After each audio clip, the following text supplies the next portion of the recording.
Welcome to the ATA podcast, where we talk to former elite athletes sharing their insights and wisdom derived from successfully transitioning into life beyond the game.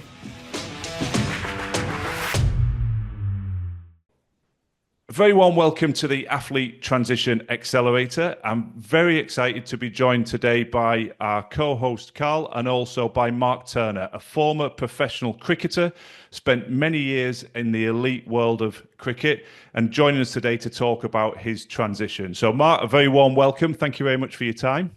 No, great to be here. Thanks for the invite. Looking forward to seeing what comes out of my mouth in the next kind of 45 minutes or so. Should be interesting. That's it. Likewise. So obviously, as you know, the whole focus of what we're trying to do is share people's insights into their story of transition, what they've done in the chapter that comes beyond their sporting chapter. But before we jump forward, obviously, you were at the top flight for many years. You were playing at the top level of the game. We always like just to open up by talking to our guests and saying, when you think about all those matches, when you think about all those runs, wickets, highs and lows, pick out a couple of memories for us that elicit a sense of pride, something that stands out in your mind when you look back on your career. Because I think it's always a nice way just to frame your experiences and where you've been. Yeah, absolutely. I mean, so basically came out of school straight into the Durham Academy and then moved around. So went to Somerset and had a stint there. And then finished off my career at Derbyshire. But some career highlights were representing England under-19s. Obviously, to represent your country at any age is fantastic, but played with some amazing players in that squad as well. What kind of stand out for the career was I was involved in two Division 2 championship winning sides, one with Somerset and one with Derbyshire. It's particularly the one at Derbyshire that kind of sticks out a little bit more, and the reasons being is because I played a bigger part in that team, but also Somerset we had your Justin Langers and Trescothics and stuff like that, and at Derbyshire we had no real standout players. It was just a team, kind of united team, all working for each other, and winning the league and coming away with the league title was unexpected, but an amazing achievement. Also played in a Lord's final for Somerset, and even though we lost the final, and I personally have to say I had an absolute stinker as well. We've all done it. Yeah, exactly. That was quite hard to get over, I tell you. But yeah, that was obviously a standout moment. And also at Derbyshire, I picked up the one-day Player of the Year in 2012, which was a highlight. Getting any kind of award and accolade is obviously brilliant. But yeah, when you look back kind of 10, 11 years out of the game now, it's those moments that stand out. That's fabulous. And there's a couple of things I'm going to circle back to that you mentioned there, and particularly that we're all really good at focusing back in on the things that don't go as well for us. But I think something that sportsmen and women do well is they do have a high level of resilience to bounce back and keep moving. But we'll pick that one up a little bit later. So you mentioned it's a while ago since you retired. So where do we find you now, Mark? What are you doing? What was the chapter beyond sport? What sector have you gone into? So went into sales. Obviously, I'm sure we'll uncover this a little bit more further down the line. But I've somehow ended up working for Johnson & Johnson. So work for Johnson & Johnson MedTech, obviously one of the biggest medical device companies out there. But yeah, work for these guys, and at the moment I'm working for their electrophysiology franchise, which essentially is working with the heart, working with arrhythmias, the likes of atrial fibrillation and things like that. So at the moment, what we do is our products basically go into the heart. They make an electronic map of the heart, try and see where the rhythm is, where the abnormalities are, and then obviously try and correct that as well. How I've ended up in that field, I know that sounded unbelievable, but how I've ended up there, I'm not too sure. But it's a fantastic job, great way of life, and playing a part in trying to make people better is a fantastic place to be. Wow, well, I made the same transition. I somehow, like you mentioned, ended up in medical device sales. Yeah. But I didn't end up in anywhere near something to do with the heart like this. There was no arrhythmia. It was all screws and bolts and put bones back together and let's see if we can get them walking again. But you mentioned you somehow ended up in medical sales. So it wasn't a planned transition. So how did you find out about medical sales? And was there any sort of preparation for this career, or was it literally just a case of I left cricket, next step, I somehow ended up in medical devices and it's just gone on from there? when I came out of cricket, I seriously had zero plan. I think what I did do was tick off a few things that I realised wasn't going to be a career, and that was quite important. Yeah. Done the likes of recruitment consultancy, done a plumbing course, realised I'm not as good as my hands as I thought. But I think that was important as well to kind of tick some things off to realise that's not a path for me. Yeah. Someone said to me that obviously very personable, good with people, good at communicating. Have you thought about going down the sales route?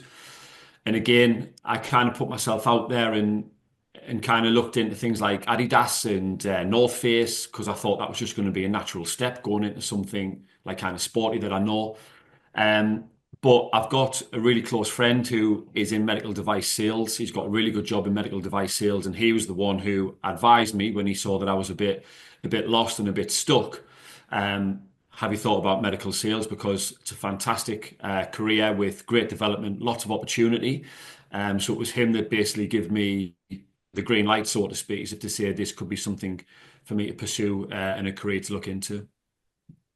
Like, and scribble. You see, when we look down, we're scribbling notes Yeah. here because there's a few questions pop into my mind straight away. So there wasn't a plan, but you've obviously excelled, and I'll come back to that. But the willingness to try things, I think that's just something just to pause and reflect on quickly, Mark, because we talk to athletes on a daily basis, and there's a bit of a misguided delusion that you've got to almost go, right, I need the perfect fit, slot straight into it, and if I don't, I'm wasting time and I'm not making progress. But you've alluded to there, you tried a plumbing course, you looked at recruitment. There's absolutely nothing wrong with trying things, recognizing this isn't quite right, and then course correcting. So that's just something that I'm sure you would agree with. You know, you didn't say, well, I've done my plumbing course, so that's it, I've got to be a plumber now for the rest of my life. Absolutely. And I think, again, while you are in professional sport, and obviously we had the Professional Cricket Association who give you those opportunities in your downtime. Obviously, for us, it was the winter months to go out and experience these things. I think you've got to make use of those opportunities because, again, if you come out and then you're trying to find your own career path, then you're not only investing with your time, but you're investing with your money as well and putting yourself through things like plumbing courses and not really taking to it and thinking that's not for you. You could waste a lot of your own investment in doing that. So utilizing those services around you, like your development coaches and things, while you are playing, is an essential part and something I wish I'd done a little bit more of a bit earlier. And it's a perfect segue into what I was going to say next, Mark, in the fact that, again, we get a lot of people saying, well, I'm not sure where do I start? And the fundamental premise for most elite athletes is you do have some time. It's not about compromising your recovery. It's not about being on your feet 50 hours a week, but you've alluded to courses and things you were doing. You wish you'd done them a bit earlier. We're very passionate about the medical sales sector where you've ended up. Obviously, Carl's spent over a decade working there, and we see a real fit. And we're working hard on our Success Beyond Sport program to help athletes prepare to move into that sector whilst they're still competing. So I don't want to put words in your mouth, but I'm interested in your opinion on this, Mark, because in my coaching capacity, I work with a lot of the pharmaceutical companies, and I see a really high proportion of former elite athletes, particularly in the clients that I'm working with in the UK and the US. A lot of ex-professional sportsmen, and then in the US, a lot of professional, but also ex-college, elite high-level performers. And there definitely seems to be a really strong fit. Now, for us, we see that competitive element, the fact that when you perform well, the rewards are there. You mentioned something we very much agree with, that a lot of athletes are very personable, they have good communication skills. So would you agree that this is a sector that now you've been in it for a number of years that really lends itself to the attributes that a lot of elite athletes have got and could carry forward into this environment?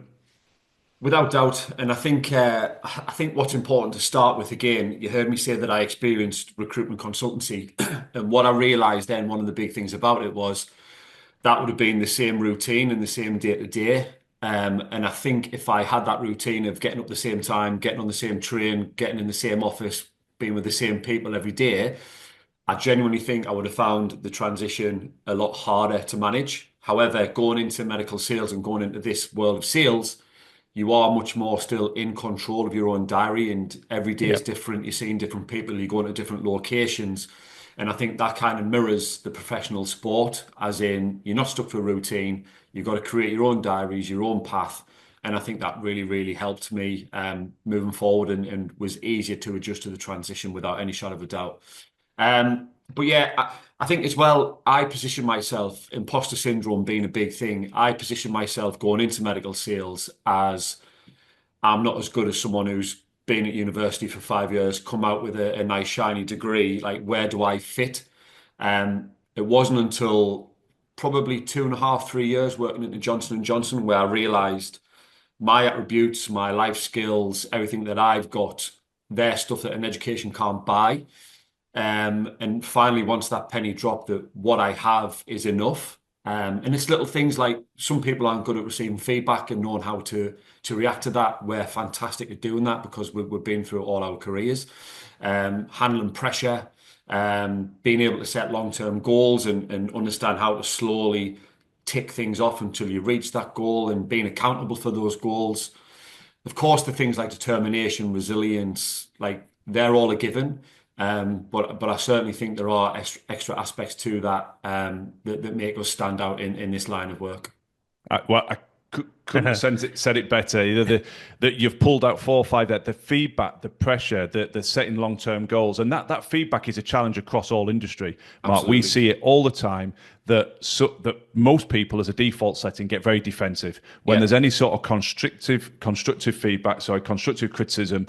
It's a defensive position that's taken personally, and they think they've been attacked. Whereas sportsmen and women are used to debriefing the good games and the bad games. And with anybody that's been there knows how brutally embarrassing it can be seeing yourself making an error on a 60-inch screen in slow-mo. It looks 10 times worse, doesn't it? As you said, you remember the stinkers more than the good ones. But that is a competitive advantage. You're already used to giving and taking feedback. You're used to dealing with pressure, and you're used to bouncing back from difficult scenarios. So, you alluded to, at the start of our conversation, a particular game that sticks in your memory when you had a bit of a stinker, but that wasn't the end. You didn't then say, well, that's me done, I can never play cricket again.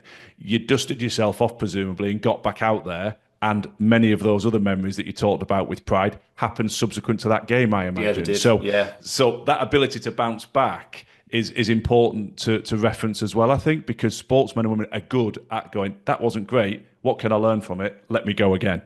Yeah, I agree. And going back to that Lord's final, it was the first time I'd experienced some keyboard warriors as well. I was getting private messages saying, like, because that was my last game for Somerset as well before I was joining Derbyshire.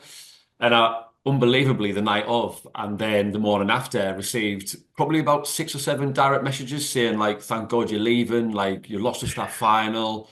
First time I'd experienced that. And as you can tell, I mean, it still sits there, and you still kind of bring it up every now and then. Yeah. Like, you want to be going back to Taunton, like I have done a few times, and you want to go then see your picture with the team on the wall when you go to the changing room again, and like winning the 2010 one-day cup. But unfortunately missed out on that moment. Thankfully, when we go to Derbyshire, we've got our 2012 Division 2 Championship team up there, so obviously great pride looking at it. But yeah, it's little things like that bring those memories back. But then you've just got to realise that, as you said there, I was able to regroup. I was able to start again, start afresh at Derbyshire. And like I say, saw some successes in the 4 years that remained for my cricketing career. And do you know, it's an area that's really and I appreciate your candor on it, Mark. There's not many elite athletes that haven't experienced some form of that modern phenomenon, which is the keyboard warrior. And, not to take us on too big of a tangent, but having spent as long as I did in professional sport and in the CEO roles, you see it.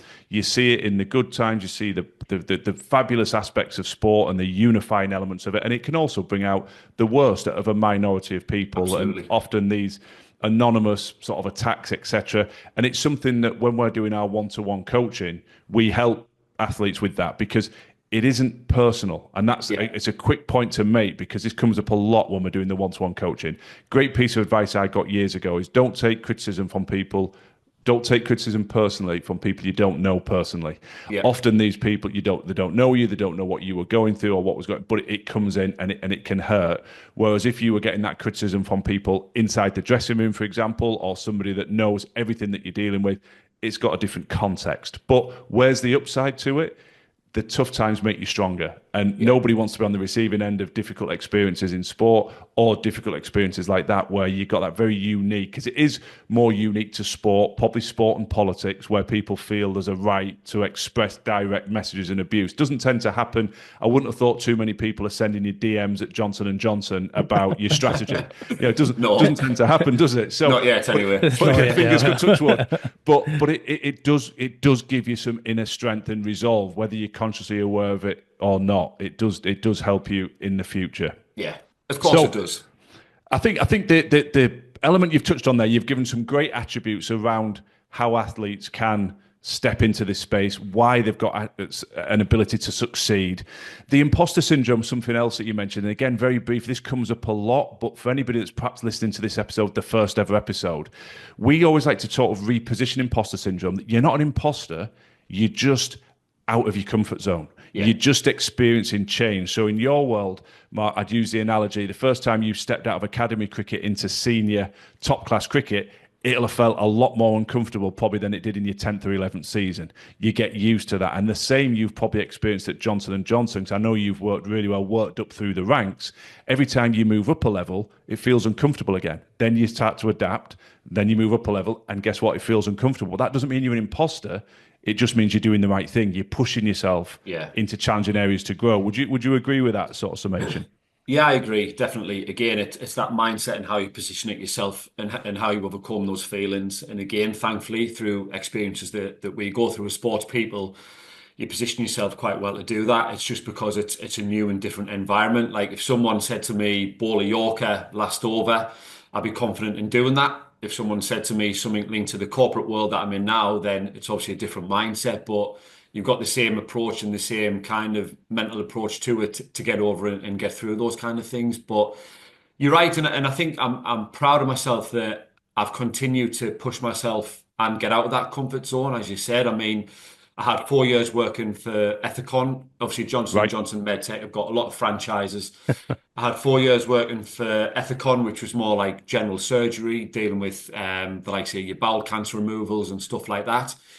And again, I was worked myself 4 years into a really, really strong position. I was one of the key salespeople in that organization, but still took the risk, realized I could grow if I cross-franchise and went into, like I say, this electrophysiology side of the business. So again, even though I was in the organization and settled and it worked really, really hard, I still have great pride in the fact that I didn't just rest there. I still wanted to push and strive and develop. And this move into electrophysiology, as you can probably tell, clinically, it's really, really hard to get my head around. But I'm two and a half years into it now, and in the first year that I've done it, I walked away with like the European and Middle East Salesperson of the Year award. Fabulous. Which again, when you look back and think about how you've overcome these challenges and those feelings of being out of your comfort zone, you again sit back with great pride and think, I've managed to use my mental capabilities again to get through that and come out on top. So yeah, great pride in doing so. Yeah, good for you, and a great journey. And I think what any athlete that's listening to this, Mark, I think what's powerful is it's again tying back into your drive to keep growing. You've just articulated it in a corporate environment. So when people have got this unknown, how do I step into the corporate world? It's no different to you being in your cricketing career. You keep working on your craft. You don't just say, well, I can bat and I can bowl and that's it. I don't need to do anything. You keep pushing, developing, practicing, putting time and effort into how do I get better at my craft. And then you've alluded to it there. Well, I could step cross-franchise.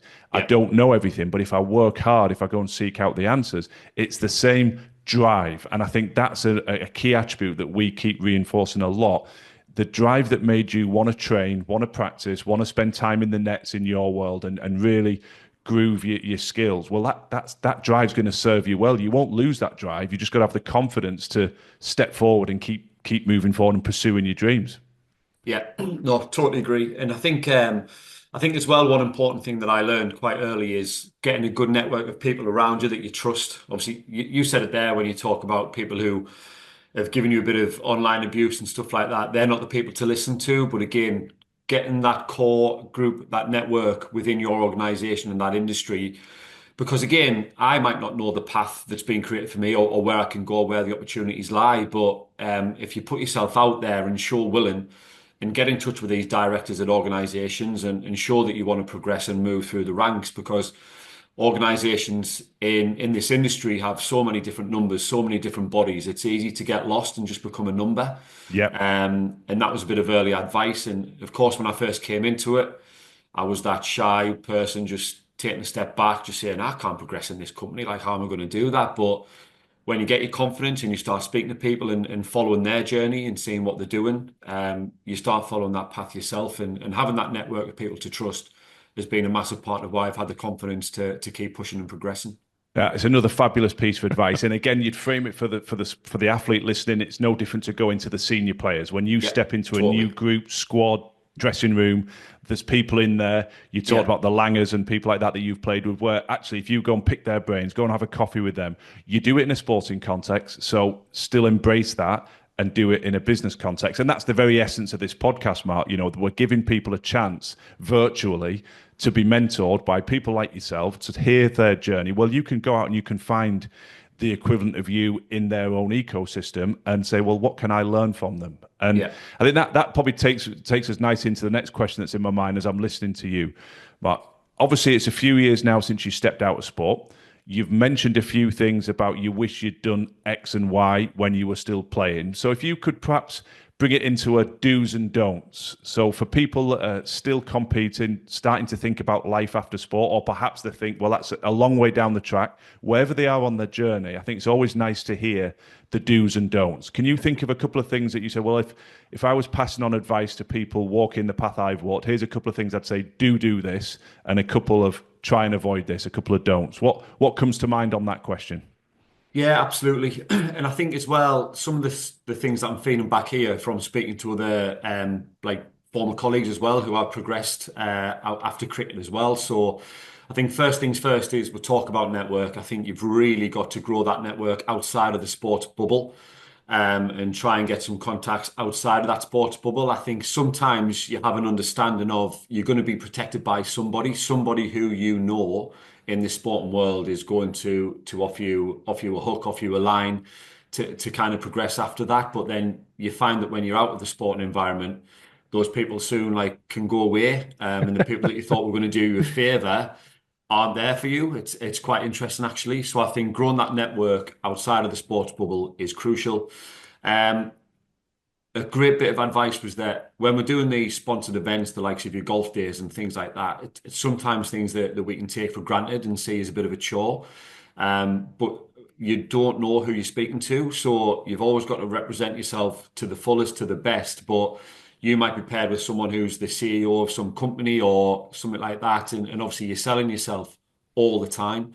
You don't know who you're with. So I think that was a good bit of advice as well. Like just keep putting yourself out there because you never know who you're in front of. And another interesting piece was that someone told me that when you're flicking through the likes of your social media, like what are you stopping on? What's making you stop and pay attention? What's piquing your interest? Like, is it piquing your interest for a reason? Like that could be as well something that sparks something that gives you something that you could be interested in and look into. So, which something I never looked at, but then once that was in my mind, I started taking note of what I was stopping on, and it was like, yeah, I could look into that, could look into this. But I think finally, I'm coming up to 11 years out of professional sport now. I would absolutely 100% say keep enjoying and keep embracing the sporting environment, the sporting life while you can. I definitely spent the last 3 or 4 years worrying too much about what's next. I was hanging on to yearly contracts and the contract was getting renewed and basically a rolling contract for kind of the last 3 or 4 years. But I can remember worrying too much about what's next. I felt really kind of maybe hindered my performances a bit on the pitch, and definitely took the enjoyment away. So I'd say that's one lesson I've learned. While you're in there, embrace it, enjoy it, but always spend your downtime thinking about that plan of what could be next and how I'm gonna approach this. What a fabulous way to sort of answer that question, Mark. Again, it's interesting because we did an interview with Joe Jacobson recently, who's a former professional footballer, and almost verbatim, he gave a piece of advice that you've got all these fabulous sponsors and business people coming to the stadium to watch you and engage with you. don't see it as a chore, see it as an opportunity to develop your network and your brand. Yeah. And there'll be lots of athletes listening. We've all been there. You think you've got a day off, you've got to go to an event, you've got to go and speak, you've got to be in a corporate lounge, you've got to be at a golf day. See it as an opportunity for you as well as an opportunity for the club. So I think that was fabulous advice. The social media point's an interesting one because, again, with the coaching that we do with athletes, we spend a lot of time identifying their values, what's important to them, because a lot of people struggle and wrestle with their identity. Well, I am Mark the cricket player. I am Joe the professional footballer. Well, you're a lot more than that, but you've got to start lifting the lid on what excites you, what attracts you. And that's another great little tip you've given there. What sort of things capture your attention? What sort of things do you like to watch, read, engage with? Because it starts to give you a bit of a roadmap. And then to your final point around worrying too much, this is the true essence of ATA for us, that too many people either play longer than they want to because they don't know what they're going to do next, or they miss out on enjoying that final chapter because they're worrying about what they do next. Totally. So if you can build a bit of a plan, even if it's on the shelf and you're like, I don't need that just yet, but I've got a plan, I know what I'm going to do, whether I retire or play for 2 more, then it allows you to be more in the moment. And it's interesting, a lot of people have said what you've said. I probably didn't enjoy it as much as I could have done because human nature makes you think, how am I going to pay the bills next year? And totally. What am I going to do? So I think there's a fabulous set of answers there, Mark. Carl, I again, as ever, been fascinating this conversation. Is there anything that you want to pick up or you think that we've missed in the conversation? I don't think so. I've loved being a passenger in this. Just sat and listened. It's been brilliant. I think everything that James and I constantly talk about when we're having the one-to-one conversations with the athletes, you've just hit upon very, very well. And it is all about preparation and thinking about it long before you retire. The amount of conversations James and I have had where it's been, I fell into a dark hole because I didn't know what I was going to do. I didn't know who I was. I'd left everything that I was comfortable in, and it's not necessary. It's absolutely not necessary, and it just takes a little bit of time to think about. And that's all you need to do. But I think this has been incredible. I've just loved sitting here and just listening. There's some absolute brilliant conversations that come out in this. Yeah, really grateful for your time, Mark. I don't know if and we talked about social media. There'll be some people, no doubt, that listen and might want to reach out, might want to pick your brains, ask your advice, particularly in that professional cricket world. Is there a best platform or way for people to reach you? Are you particularly active on LinkedIn or anything like that if people do want to follow up and just reach out to you? Yeah, I'm active on LinkedIn, Instagram and X. As you can tell by the surname, my nickname was Tina. So all of my handles are Tina2310. So yeah, if anyone wants to reach out or anything like that, feel free. Perfect. Well, listen, Mark, I think you'll have helped a lot of people with your insights. I'm sure you'll have piqued a lot of people's interest about the potential to excel. And as you said, great quality of life, very rewarding professional role that you found yourself. So I hope that's encouraged a lot of people to consider the medical sales sector. Really appreciate your time. Look forward to talking again in the future. Thanks very much, Mark. Amazing. Thanks very much. Mark. Thank you. Thank you. Thanks for joining us this week on our ATA podcast. If you found this conversation insightful and it resonates with your journey, please subscribe, follow the show, and stay connected with us for more insight, resources, and information on how we at ATA are supporting your preparation for life beyond the game.